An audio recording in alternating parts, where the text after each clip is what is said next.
Before we get into the Makerspace in the academic library, we want to talk about this sort of problematic trend that we're seeing in the U.S.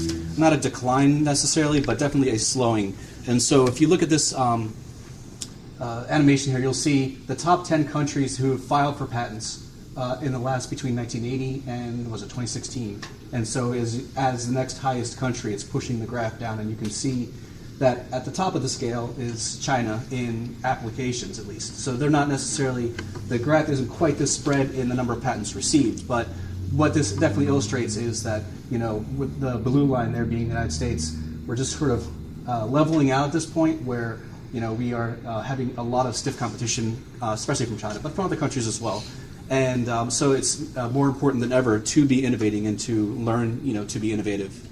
Just in addition to slowing in innovation, the inventions from the past 21st century have been less impactful than years past. If you think about indoor plumbing, electricity, and the internal combustion engine, to name a few.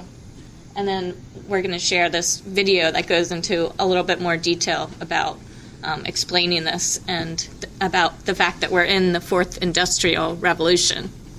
So this is a short film. It was about 11 minutes. We've edited it down to a lot shorter just to give you a taste of it, and it's worth checking out if you want to see it, by the World Economic Forum.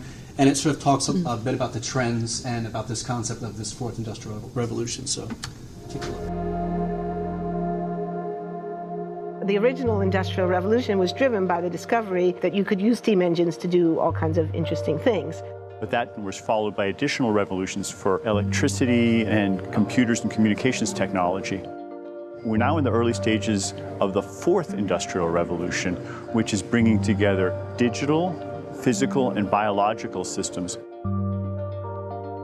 One of the features of this fourth industrial revolution is that it doesn't change what we are doing, but it changes us. We need a shift to a new system that will allow us to meet the basic needs of every human on the planet, that will live within planetary means, that will be fairer, and that will be focused as its key goal, not on growth per se, but on maximizing human well-being.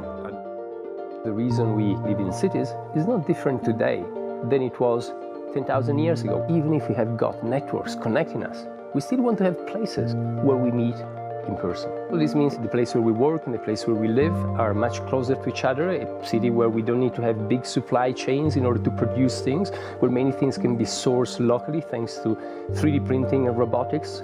So if we're able to do something to transform cities, to make them more efficient, then the impact can be huge. If we think about the original Industrial Revolution, it was an energy revolution. I like to think of it as a kind of bookending of a period in human history during which we used fossil fuels, and it worked very well for us for a long time.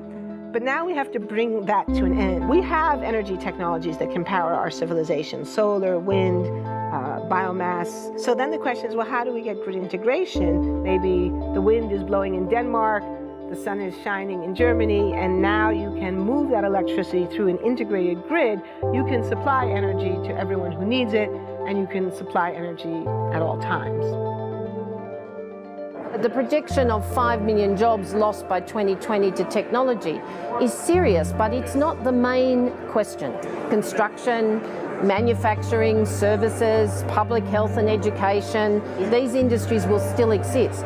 The main question is, what will be the future of work? How will we define work? How will we share the wealth? From the viewpoint of the labor or jobs, now we really need new education or new training. Forward. Even though we have everyday problems we have to solve, we have to find a way to lay the foundations for the innovations of tomorrow. The skills outlook, which has a list of the sort of top growing trends or skills needed, and then this is an outlook for the 2022 time frame, and then what is declining at the same time. And then if you look at this over the years, you'll see these sort of growing and waning of different skill sets. But you can see there's quite a few that we sort of focus on in this sort of maker education realm that are in this growing area here. So it kind of helps to show the alignment of those as well. And we've pulled together clips from a couple of videos to showcase the importance of innovation and maker education and how those two tie together. going to have a pretty simple idea that I'm just going to tell you over and over until I get you to believe it. And it's all of us are makers. What would have happened if Leonardo hadn't invented the flying machine? Or Tesla didn't produce alternate current? My personal idol, Steve Wozniak, and his development of the personal computer. What made those people special? They all shared one common thing. They were makers. When you make something, the world becomes a little more parsable. It becomes a little more understandable to you. It's important to understand that a lot of the origins of our industries, even like Henry Ford, come from this idea of playing and figuring things out in groups. We want our students to touch, to feel, to try, to innovate. And that is exactly what a Makerspace does. A hackerspace is a collaborative community space where people come with their ideas, they bring their tools, and they share them. It's just this great resource where there are people and materials and tools and knowledge, and you can learn to do anything and build just about anything you want. Entrepreneurship is a way of looking into the future and deciding to be a part of it, deciding to create it. It doesn't happen to you, you happen to it. An entrepreneur makes himself. It makes you into a critical thinker. Learning, I think, is the driving force behind a hackerspace, understanding how anything works. But essentially, these are people that are playing with technology. Let me say that again, playing. They don't necessarily know what they're doing or why they're doing it. They're playing to discover what the technology can do, and probably to discover what they can do themselves, what their own capabilities are. And so when you think of a library, you think of this neutrality across the campus. It's not necessarily, quite often it's not necessarily tied to a specific discipline or a specific, department. So in a lot of ways that gives, there's more power there in some ways, because you don't necessarily feel that if you're, let's say for example, not an engineering minded, you might feel like an imposter to go into like an engineering facility to use something, even if it is something that's open, to people beyond that are engineering majors, let's say. Same thing with art. If you don't feel like you have any artistic ability, you might not go into, an art studio to use the resources that may be in there.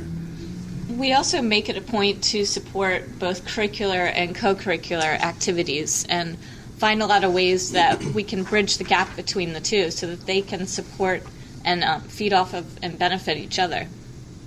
One of the ways that we do this is that we're club facilitators for the photography club and the Makers Union, both of which are really embedded in IDEAWORKS.